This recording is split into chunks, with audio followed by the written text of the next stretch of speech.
అన్నారం సుందిల్ల బ్యారేజీలు ఒకవేళ మూసి నిర్మిస్తే భద్రాచలం కొట్టుకపోద్ది అంటాడు ఈయన. భద్రాచలం కొట్టుకపోతుంది, 48 ఊర్లు మునిగిపోతాయి అంటాడు. మీరు జర్నలిస్టులు, విజ్ఞానవంతులు అర్థం చేసుకోగలుగుతారు. రాష్ట్ర ప్రజలకు కూడా నేను మీ ద్వారా విజ్ఞప్తి చేస్తూ ఉన్నా. Simple, very simple. 2022లో 28 లక్షల క్యూసెక్కుల వరద వచ్చిన భద్రాచలంకు 48 గ్రామాలకు వచ్చిన 30 లేదు. 28 lakh క్యూసెక్స్. పోయిన సంవత్సరం 15 లక్షల క్యూసెక్కుల వరద వచ్చిన మేడిగడ్డ తట్టుకొని నిలబడ్డది.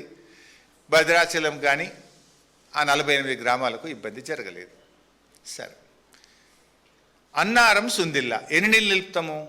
5 టీఎంసీలు అన్నారంలో, సుందిల్లలో ఒక 5 టీఎంసీలు నింపాలి. నింపితే మనకు మోటార్లకు నీళ్ళు అందుతాయి. ఇది నిన్న రేవంత్ రెడ్డి చెప్పిండు, నేను చెప్పింది కూడా కాదు. అన్నారంలో 5 నింపాలి, గేట్లు ముయ్యకపోతే ఎట్లా నింపుతావు, అవి కిందికి జారుతాయి అన్నాడు. ఇంజనీర్లు, నీ తెలంగాణ నీటిపారుదల శాఖ ఇంజనీర్లు, రిటైర్డ్ ఇంజనీర్లు అందరూ చెప్పే మాట, అన్నారం సుందిల్ల గ్రౌటింగ్ జరిగింది, అవి పటిష్టంగా ఉన్నాయి, వాటికి ఇబ్బంది లేదు. ఇప్పుడు మనకున్న కరువు పరిస్థితుల్లో పర్మనెంట్ రిపేర్స్ చేసుకుంటూనే ఇప్పుడు నీళ్లు ఎత్తచ్చు అని అందరూ చెప్పిన మాట.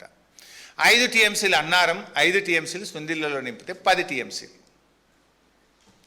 10 టీఎంసీలు అంటే ఒక టీఎంసీకి 11,000 క్యూసెక్కులు.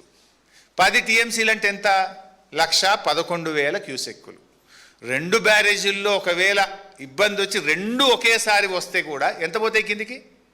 1,11,000 క్యూసెక్కులు పోతాయి. 15 లక్షల క్యూసెక్కుల వరద పోయినసారి వస్తేనే భద్రాచలంకి ఏం కాలేదు.